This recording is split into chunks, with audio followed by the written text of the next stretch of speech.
Hi everyone, my name is John Staley. Some of you may remember me as that awesome inside sales rep for the Midwest for about 5 years, but today I serve SnapAV as the technical training manager. We really appreciate you taking your time from your busy schedules and participating in today's webinar on landscape system design. We have a lot to cover, so let's just go ahead and dive right on in. The overview of what we're going to try to do today is why we choose episode landscape speakers. We want to go through the pros and cons of an 8 ohm versus a 70 volt outdoor system. We definitely want to give you the steps to designing a great system, and then we want to talk about the selling tools that SnapAV has already developed to help you sell these types of things. So one of the most common reasons for landscape system style speakers is to marry audio performance with a natural outdoor environment. One of my earliest memories of this was college spring break. I was sitting on the beach in Fort Lauderdale, Florida, wearing a Sodium Walkman at 6 a.m. I'm sure some of you guys out there still remember what one of those is. And I was sitting close to the water, so my view was only of the ocean and nothing else. And I was listening to Jane's Addiction. And I remember thinking, wouldn't it be awesome if music played all the time, everywhere, no matter what you were doing? Today, people want that same thing. Outdoor spaces come in all shapes and sizes, so we make a range of products for any system imaginable. Landscape speakers, traditional box speakers, rock speakers, and even in-ceiling speakers. We have your outdoor spaces covered. If you want more bass in your install, check out our series of outdoor subwoofers. You asked for it, and SnapAV delivered. Here at SnapAV, we believe outdoor speakers should be able to stand up to tough weather conditions. That's why we torture test ours to extreme temperatures, ranging from negative 20 degrees to 180 degrees Fahrenheit. We do this over and over again, and we can make that temperature change in less than 30 minutes. So it's a tough test. 3 feet of heavy-duty direct bury 16-2 cable and silicon-filled waterproof wire nuts are included in most of our landscape speakers to ensure that your speaker will live a long, trouble-free life in any outdoor setting. Here's a picture of SnapAV's torture machine, the Thermatron. In a nutshell, we freeze and bake our products over and over. I wonder if we could use that for weight loss.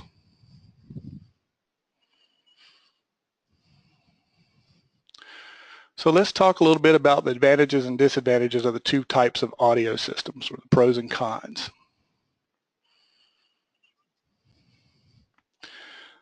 On the pro side for 8 ohm systems, there's that familiarity. You guys are installing 8 ohm systems all day long, mostly internal to the homes or to the commercial spaces that you're doing.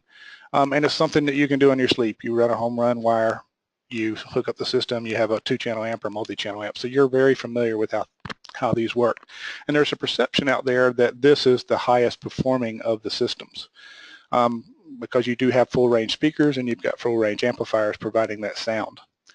You also have equipment flexibility because you could be using, a standalone system with a surround sound system. You could be using multi-channel audio amplifiers for distributed audio zones. So there's a lot of flexibility source-wise, amplifier-wise, and control-wise. And it's better, in my opinion, for small to medium-sized jobs. The cons, though, are amplifier or amp power capabilities because each channel of the amplifier is used for a pair of speakers, and that kind of equates to kind of a one-to-one situation. Yes, you can cheat the system by adding an extra pair, but you lower the ohm rating of that, and so there's limitations to what the power amps can do. The other thing is the length of the cable run. That's one of the cons. If you're doing a big commercial job, you don't want to run home runs to a large, 20, 30,000 square foot system. It just takes up a lot of cable and you have to calculate needs. The other con is that cables need to be home run, and you guys know exactly what home run means. But I want to talk a little bit more in depth here on home run and length of run. As you can see, we have speakers placed around the parameter of the landscape. And in an 8 ohm system, we have to run speaker wire from each speaker back to the system location. In a small audio system, this is kind of cool. We do this every day, but in a large outdoor system, this takes more labor time, especially when you have to bury the wire and or use conduit. The cost of wire becomes a factor as well. And finally, we have to take into account the signal loss of the signal over the long runs. As you can see, using an 8-ohm, the 8-ohm column on the right, since our landscape speakers can also be run at 8-ohm, a 16-gauge direct bury wire can go about 50 feet without noticeable drop in performance. But longer runs will require a more substantial gauge, which drives up the cost of the system. Now, on the 70-volt system, the pros are it's easier to install. And if you've never installed a 70-volt system, after you do the first one, you're going to completely understand what we mean by this. But it's just a much simpler process to set up and to utilize. It's best for medium to large size jobs. And believe it or not, the lower wire cost is involved. You also have volume adjustment flexibilities in 70-volt systems where I can tap speakers to different settings and achieve different volume levels at the location and then make the whole system go up and down. Now the cons are pretty straightforward. You have perceived lower audio performance, and when I say perceived, I think that our landscape system is going to prove that wrong. But overall, people say no highs, no lows. It's just a good overall background music. You're kind of thinking in your mind when you're at the country club, or if you're at the mall, or you hear background music and things like that, that it's not meant to be rocking. But in our situation, what we're going to talk about today with landscape, we can certainly change that. We also have a dedicated amplifier style, so it's not like I can use multiple styles of amplifiers, 2-channel, multi-channel. 70 volts are very specific to the task, and they work very well, but you're going to wire them the same way. All right, so let's talk more in depth here on lower wire cost and length of cable run. A 70-volt system utilizes parallel wiring scheme, also known as daisy chaining. And we're simply jumping from one speaker to the next, connecting the speaker terminal plus, or the red terminals, together, and the speaker negative, or black terminals, together. So you can see here, we're just running the wire around the perimeter from one speaker to the next, called daisy chaining. 70-volt systems are not concerned with length of run due to the nature of high voltage. Our only concern is having enough watts to handle the speaker load, and we'll get to that later on. But also, even though the subwoofers are going to be running 8-ohm, we use the same style of wiring because the crown amp is stable to 2-ohm load, so we can actually follow this process. So you can see I'm going to run a wire direct to the first sub and then jump from that subwoofer to the next subwoofer.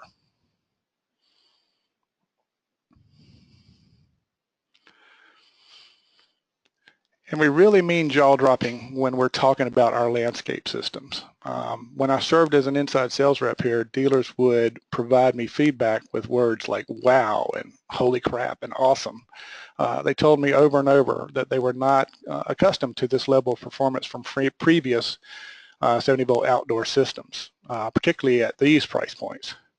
And so what does Snap AV always strive to do is manufacture products that are reliable, that are high performing, and at prices that are profitable and protected. And so that's our promise to you.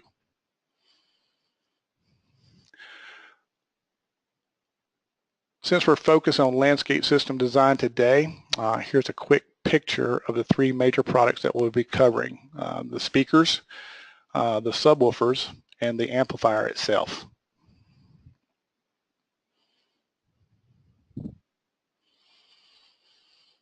So on the design steps, when we're designing a system, we're going to run through the process on how to choose the right type of speakers when we're meeting with the customer, determining the number of subwoofers we're going to need. That will lend itself to choosing the amplifier, and then we'll walk through the system calibration side of it as well.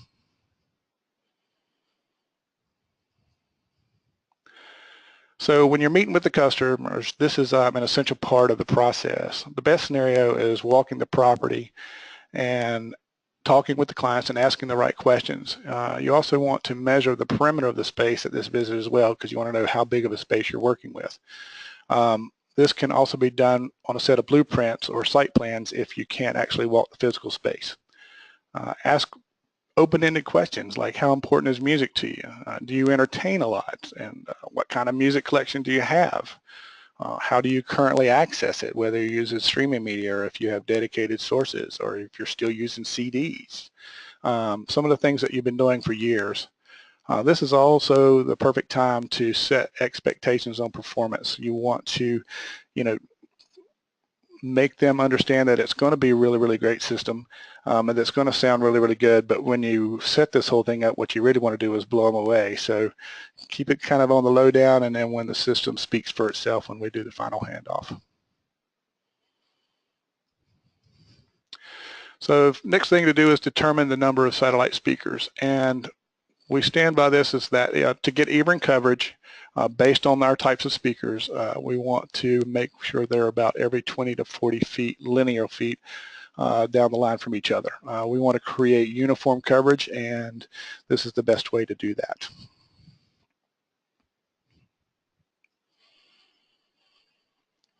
So as we walk the job site, you become the expert. You're the guy who's been doing this for years, right? And we want to obtain the best coverage possible.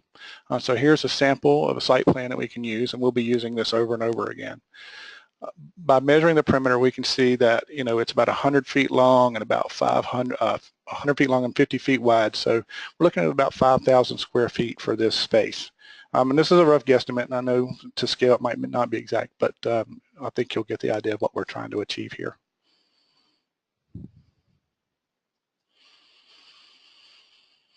So let's put some speakers on the site plan, and we'll start with the landscapes portion of it. So you can see I'm starting to place satellites around the perimeter. And what I'm trying to do, obviously, is get the best coverage possible in the different angles. Different seating areas need to be covered. Some of the more intimate areas like under seating and where you're sitting to eat and things like that is also a good place. Jacuzzis obviously are a big place to have speakers as well. And you'll notice that I'm trying to follow that pattern that we talked about before. You can see when you extend the fan patterns or the red waves out about 110 degree dispersion, you're going to get great coverage, because if you extend them out, you'll see that they're going to keep crossing each other. But I'm also making sure I follow the 20-40 foot lineal rule, which is to keep those landscape speakers relatively close to each other so it's more of a smoother transition. Keep in mind also that we can adjust volume at each location. So like the jacuzzi I might have at 15 watts for a more intimate setting, but on the satellite speakers that are perimetering the pool, I might have those set at 15 or 30 watts. So we're just going to manipulate the sound and get the best coverage possible.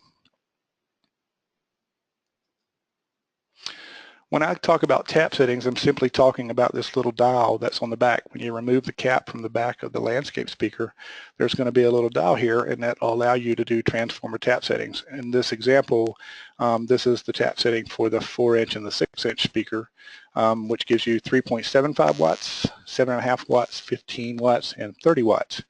Also notice that it will run in an 8 ohm mode, so this can be used with any traditional multi-channel, 2-channel amplifier, full range speaker, and they sound really good either way. The only exception to the tap settings is the 8-inch, which does not do 3.75 but will go up to 60 watts.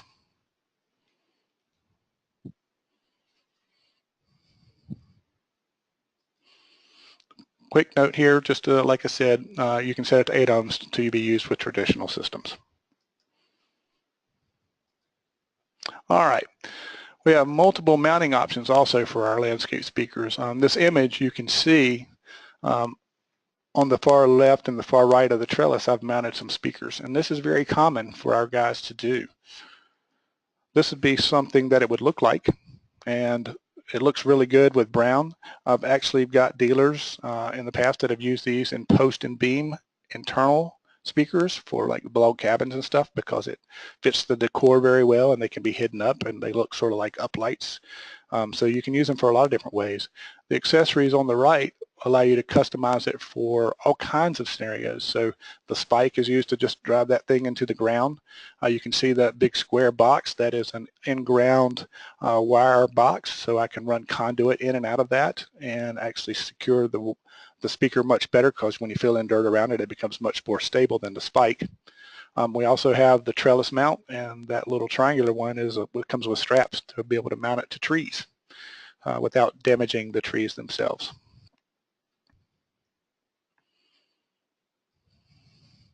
All right. So in our webinar today, we'll be using 6-inch satellite speakers in our design. I'm just going to use those as the example moving forward. The 4-inch speakers have a brighter sound and pair extremely well with the subwoofer. So it's a smaller footprint. Definitely want to use a subwoofer with these, but overall, the 4s and a sub give you a really great sound. When you move up to the 6-inch speakers, they're more well balanced, so they can kind of flirt between full range or not, depending on what your budget is. But with a subwoofer, those things really kick butt, and that is more of a smooth type of sound. It's more, it's fuller, I guess you should say.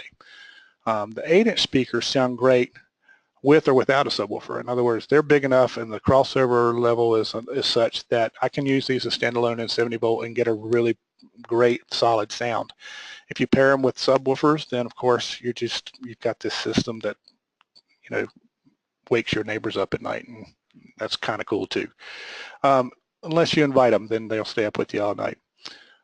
They simply rock, basically, is what I want to say about the speakers, and we recommend that you use only one type of speaker to get the best performance, and you can see that in red there at the bottom.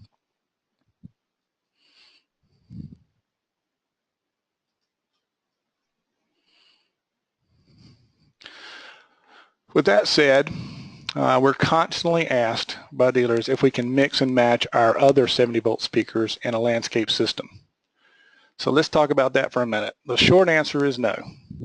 The way our digital signal processing or DSP settings work, we're actually assigning specific EQ levels and crossover points to the type of speaker being used.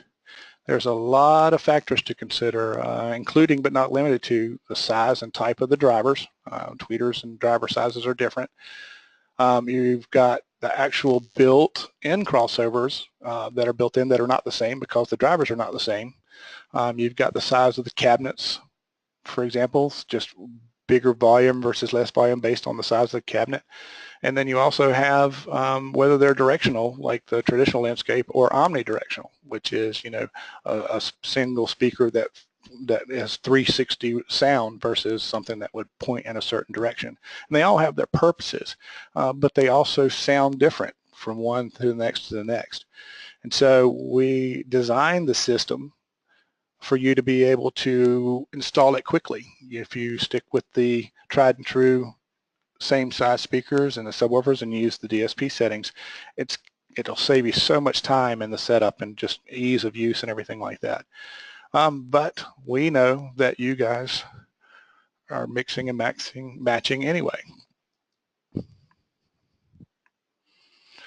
So here's a screenshot of the Crown amp, and this is the actual Audio Architect software EQ settings that we use for the 6-inch landscape speakers with the 70 volt burial sub. So this is the DSP setting for that particular setup. And what you're looking at is the 70 volt settings on the channel 2 side. So the 70 volts are always on channel 2 of the amplifier. Subwoofers are always on channel 1. And the only thing I want you to see here is that there's a good bit of optimization set up here in the amp, and it's set at many different frequencies. And because of the different sizes of speakers and stuff, those little things would be set not the same for different size speakers. So you can see when you start mixing and matching that it might sound pretty good, but there are specific frequencies that you might not get from other speakers by using the DSP settings. And so are these systems adjustable? Can I make these EQ changes change? And yes, you can. You can certainly go into the Audio Architect software and start learning the craft a little bit more in detail and make adjustments as you walk around.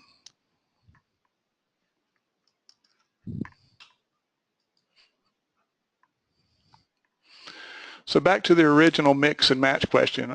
Based on dealer feedback, Many of you are already doing this, and you've indicated that it sounds fine. You're like, well, we've done it, and we used box speakers out there on the side of the house, and we used 70 volt in the landscape, or we used Omni, the 360 directional ones, and some of the others, and it sounds good.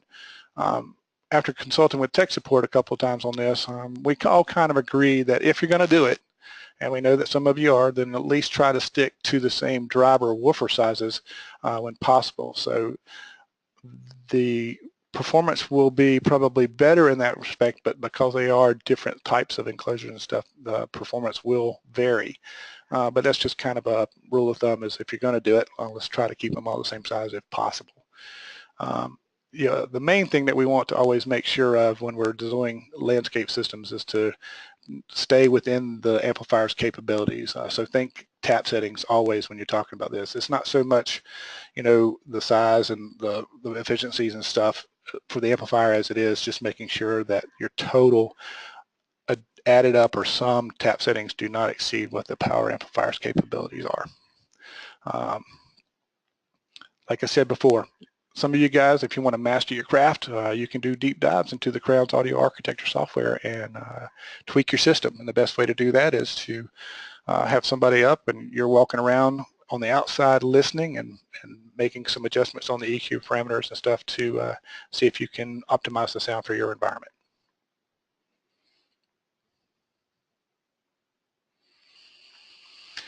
Next up is that we just want to one more time say that we stand by our original philosophy, and we recommend that you use only one type of satellite speaker to get the best performance when you're running them across the line, because quite frankly, time is money, and if you just use a tried and true system, you're going to be more profitable. It's always going to sound good, and you don't have to second guess yourself.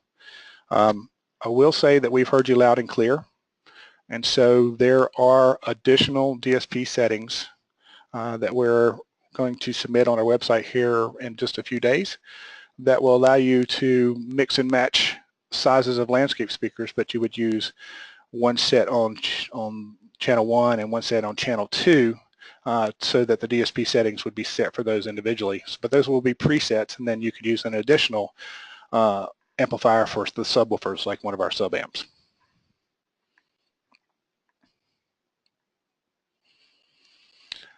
So in determining the number of subwoofers, even though our satellite speakers perform very well on their own, if you want that full range, jaw-dropping performance that we're talking about, you want to add at least one. Here at SnapAV, we like to go big, so we recommend using at least 2 subs, similar to what you do in a home theater design. I would rather have 2 8-inch subs distributed out over an area that's more equal volume than one big 12 on one side of the yard or the other. So more is better, obviously. Better coverage. The more speakers that you have, if you move them closer together as well, you get better coverage, so the volume could be lower instead of higher. But this scenario of multiple subs is used in home theaters. You're used to it. This is a picture of our hardscape subwoofer, which is a cool piece. Sometimes you just can't bury things. And so this makes a really good alternative to on top of decks or patios or porches and things like that. And somebody asked me the other day, what's the weight limit? And I'm like, well, I don't understand. What do you mean? And he's like, well, I can see people sitting on it. And, well, I sit on mine all the time. It sits in my garage, and I'm out there messing with it, and I just sit on it, and I weigh 230-ish or so, and handles it quite well. You never know. Someday I'm going to get this installed in its real location. I'm sort of like the painter whose house is never painted. It's just kind of sitting there doing double duty, but it doesn't do what I want it to do where I want it right now. All right, so choosing a subwoofer when using multiple subs, we want to stick to one size and type to maximize performance with the amplifier's pre-built DSP settings. So this is a common thread, obviously. But when it comes to subwoofers, this is even more important on the 8 ohm side of the Crown amps than on the 70 volt side. Performance of subs varies greatly, especially when they're set to crossover with specific 70 volt speakers. So we strongly suggest that if you need multiple size subs for a landscape system, use multiple sub amps.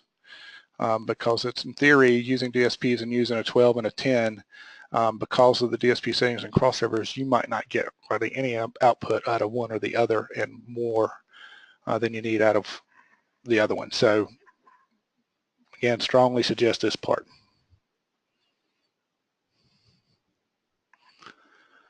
Okay.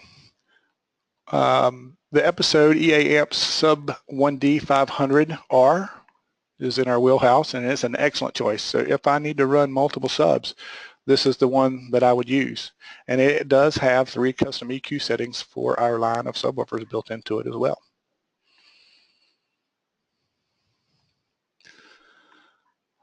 All right.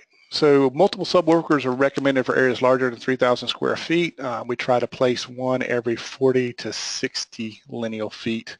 And you can see this is just a little chart of the different subs and the maximum coverage area per square foot. So if you remember back in the site plan that we did earlier, that was a 5,000 square foot area.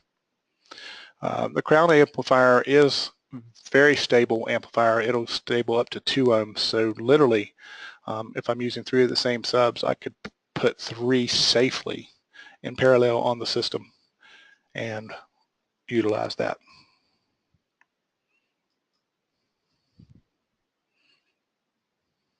All right, so let's revisit that site plan I was just talking about. And this has our landscape speakers already placed like we did before. Since subwoofers are omnidirectional, I want to place them where they can be enjoyed by the most people.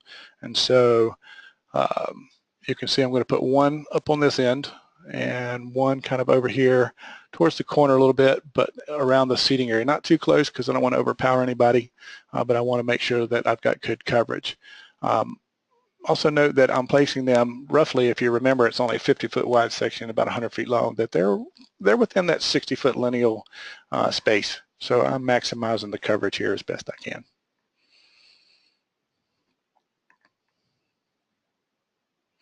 All right, so now it's time to break out our free system calculator and determine what the power needs are going to be and select the correct amplifier. So just give me a quick second. I'm going to see if I can switch gears here and pull up that for you.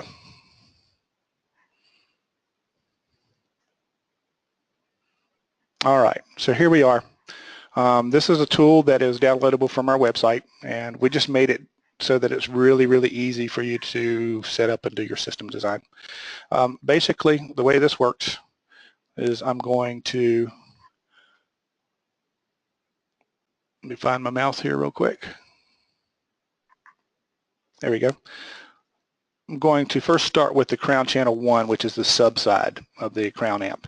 And I'm simply going to select the 12-inch subs because that's what I want to use in my system. And because in my pre-site plan and everything and what we've been looking at, I chose 2, so I'm getting myself a quantity of 2. And you'll notice when you click out of that it automatically calculates the impedance for you. So that's not something you got to worry about. It's something that's already built in, and giving a 20% loss overall for just the sheer run of the wire and everything, we're looking at about 200 or 400 watts total of power, 200 watts per sub, which is a lot. The next set we're going to go to is I'm going to select the 6-inch speakers that we talked about.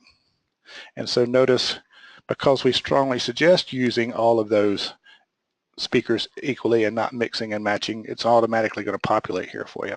And in our system, I think we had 6 speakers. So of the 6, 4 I'm going to put in here, and I want to use a tap setting of 30 watts because those are the ones around the perimeter of the pool, and when guys or kids are playing in the pool, it's loud, and you want to have that cranked up just a good bit.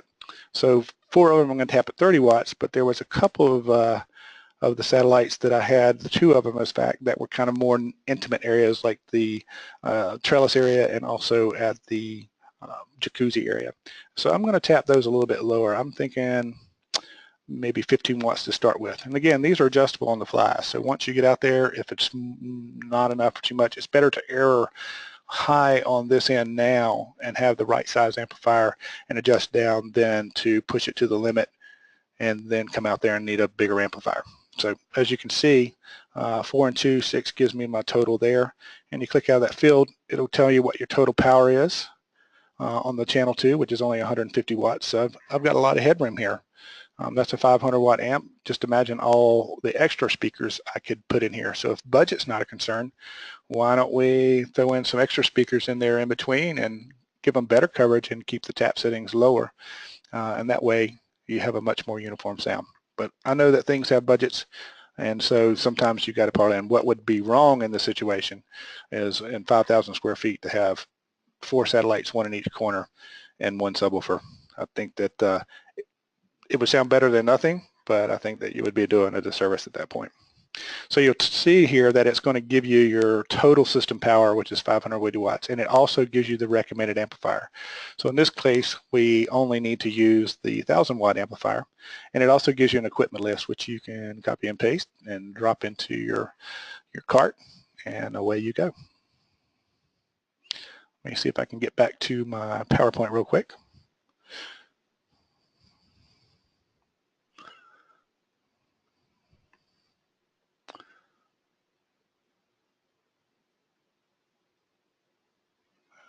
There we go. Hopefully you guys are looking at that screen. And the next step, now that we've used the system calculator, just want to give you a quick headshot, beautiful headshot of the Crown amplifier. And again, I just want to make sure you understand that it is a hybrid amp.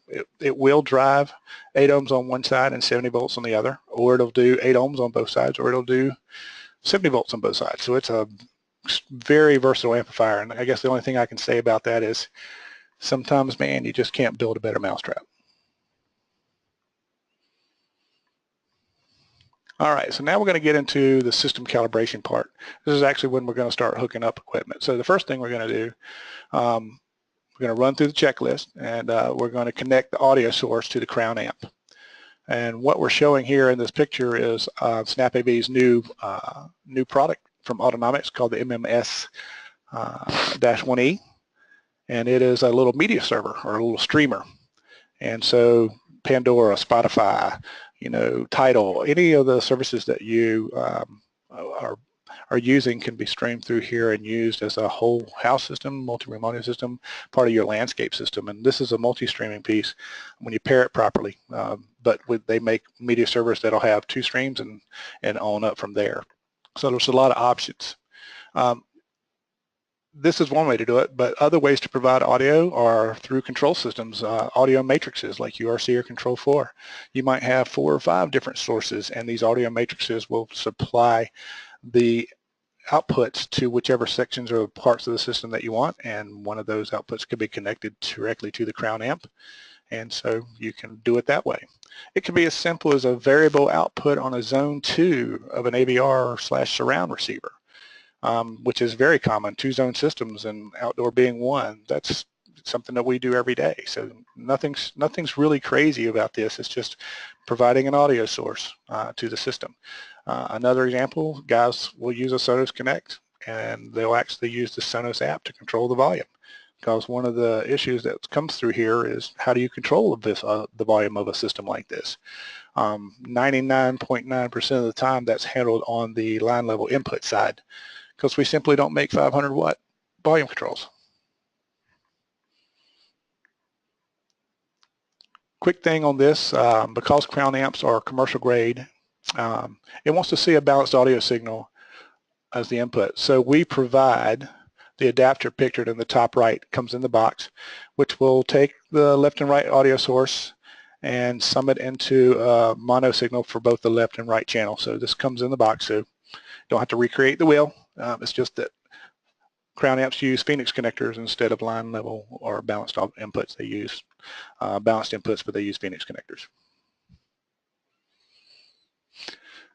All right, so I want to touch real quick on Cleanbox Pro and FSRs, and what these are line level controls that can be used when needed. They don't have to be used in every single system, but these are used to compensate for consumer grade or residential consumer level audio and commercial audio are kind of 2 different beasts, and they don't always sync up together. Sometimes consumer grade audio outputs is too low, and so you don't get as much oomph out of the system as you want.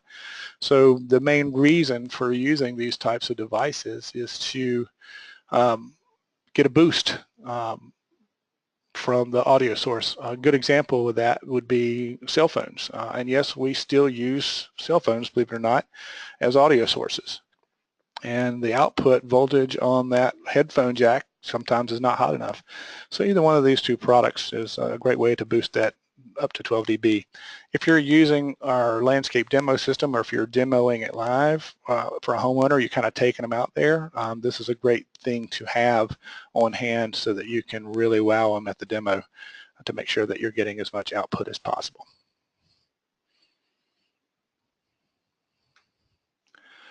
And then now what we're going to do, because we're getting to the point where we're ready. I mean, we've got the audio input in, we're running through the checklist, and so we're going to run through the calibration checklist. And by the way, this little system calibration tool is available for download on our website as well, but I'm going to walk through the steps with you right now. So number one, I want to go back and use that power calculator when I go back to the system as a reference for what I originally had assigned those tap settings for. Because initially I had done the calculator to determine how many speakers and what size amplifier that I was going to order for the job and kind of do the quote. At this point now we're doing setup, so I just want to verify and give my guys in the field a list of, you know, here's what we discussed, here's where the tap settings will be, so let's start here, and then we can make adjustments on the fly as we're listening to the system and setting it up. So I do want to revisit the system calculator. Next thing we're going to do is I'm going to take that calculator and I'm going to go to each individual speaker and set that tap setting. And you're familiar with this picture now, so that little cone on the back of the landscape speaker screws off. It is a watertight seal, so you don't have to worry about that. Simply make your adjustments once you've got them mounted, or before you mount them would be even easier. And then mount them to whatever device, whether it's the stake or the tree or the trellis or the conduit box that's underneath the ground, and set it and forget it. I would leave those off when I'm testing the system in case you need to make adjustments, but it's up to you.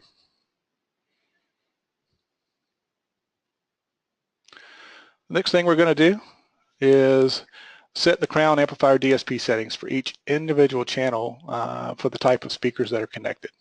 And this seems like it's a complicated process, so I'm going to kind of move through this part real slow just to make sure that everybody understands. And so all we're really doing is when you have the crown amp in front of you, you're just using presets, and they're already in there, and the crown amp ships with a very good assortment of preset DSP settings for the 4-inch, 6-inch, 8-inch, and the different size subs, including the hardscape. So simply I'm going to press select and enter on the front of the amplifier, and then I'm going to press the next or down button until the word preset appears on the display, and then I press select again or enter. That way I'm selecting that I want to be in preset mode. Next, I'm going to press the up, down, or button, the up or down button, it doesn't matter, until the name of the desired preset appears on the display. And then I'll hit select again, and now I've basically chosen the preset. So it's not a very time-intensive piece. It's just simply select, preset, up, down, find the one you want, enter, and you're done. To very simplify it. And that's going to look, you know, something similar to this.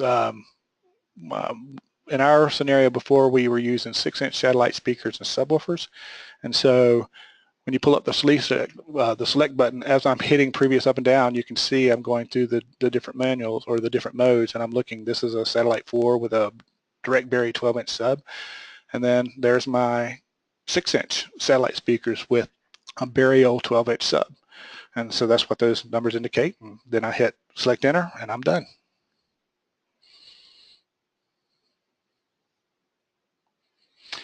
Some notes on DSP, and again, I'm not trying to beat a dead horse here, but we're trying to make sure that everybody's kind of clear. We don't recommend mixing the different size satellites on the same amplifier. And I hope I've done a good job of describing why, because of the DSP settings and the performance levels. You just can't get the system to sound as good as it possibly can when you're mixing and matching. And I know you're going to do it, but I'm just saying. If you are using a subwoofer in your stall, you must connect it to the output 1. So in the DSP settings, the subwoofer is always channel 1. If you reverse it, then you're not going to get performance because it's not going to line up for 8 ohm on that channel. For any changes beyond the presets, you can use the front panel controls, or As we talked about before, there's they call it an audio architect software, really, for the Crown. It has to be used, and you can refer to the manual, which is on our site, and or you can call for help if you need a little bit from the tech support team, but that's called learning your craft.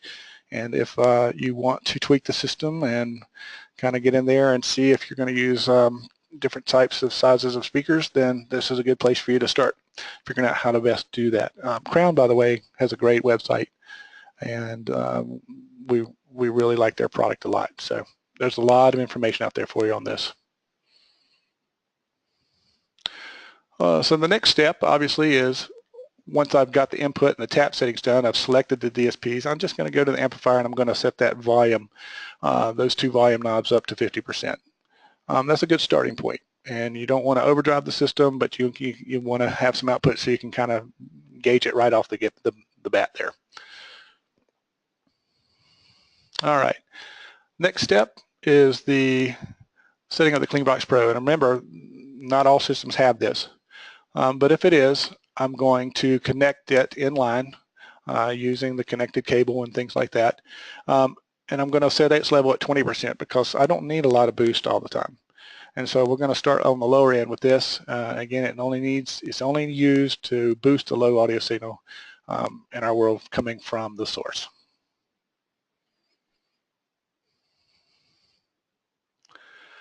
After that, I want to adjust the output levels of the Cleanbox Pro or the FSR so that there's no sound distortion or clipping detected. So you want somebody listening to the system, you're going to adjust that thing to the point where it's a nice clean sound, and then if it starts to get kind of noisy or whatnot, that's where you want to back that thing, and you've probably got your level set for this properly. And then you can go back and change the output if you don't think it's quite loud enough, or the input level and stuff, but it's kind of a trade-off, so you're just going to work through the steps little by little.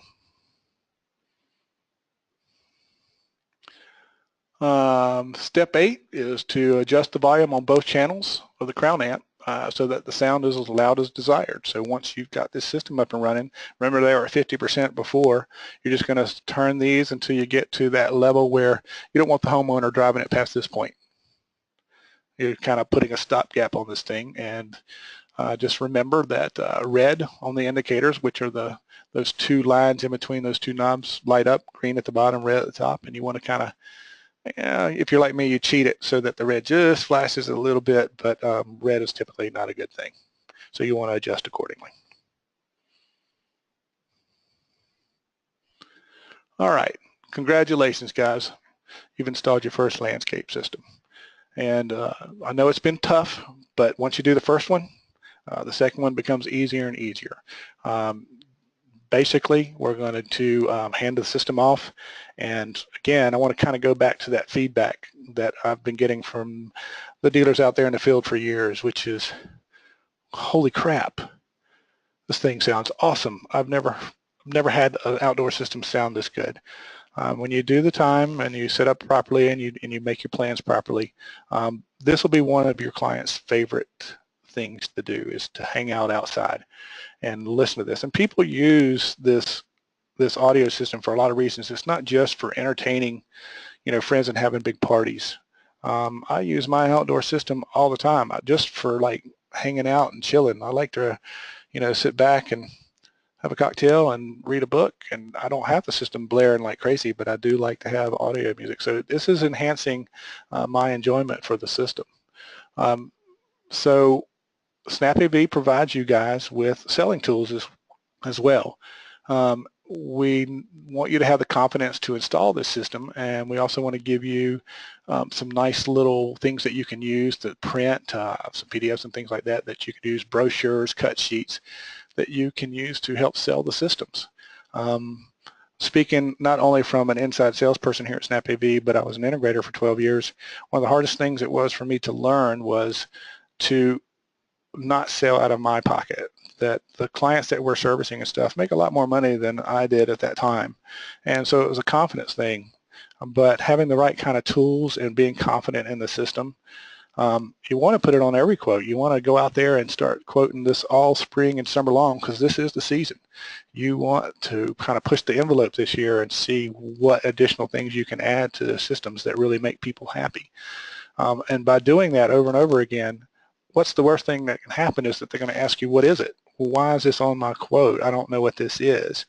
And this is where you get to hone your craft and step up your game. This is where you get to explain to them why this is a great thing. And based on the conversations you had about how they like to entertain and the types of music they listen to, it becomes easier and easier to sell the big picture. And not so much the money, because it's not always about the money. Remember, we're not selling products, we're selling the experience. And when you keep that in mind, your sales will go up, especially in this category. And you're creating an outdoor living space for your customers to enjoy. I know that all you guys that have been in this business for a while, you almost all have some sort of outdoor audio system, so you know the real benefits of it. And so, again, this is pretty easy to do. Also on the selling tools, on our website, we have landscape design resources, and it's just, you can go to our episode speaker microsite if you want to point end users to that piece. There's also downloadable cut sheets, which you can brand, and brochures that you can put your logos and stuff on. And then there's a ton of images, and believe it or not, when I was making this webinar, I was just copying and pasting images from our website, because our team, our webinar team, or our website team uses high quality images all the way across. So should be pretty easy for you to capture stuff. If you need something real specific, just call and ask us, and we'll do anything that we can to try to help you guys out.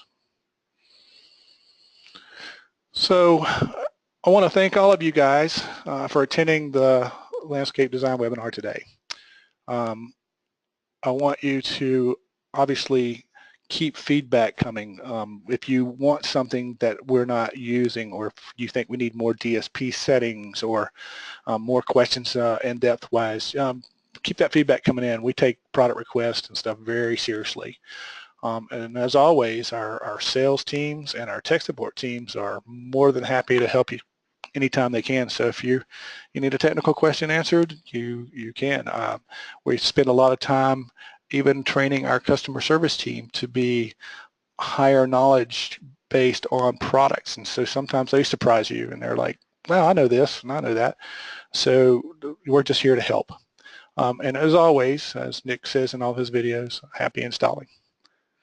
You guys have a great day.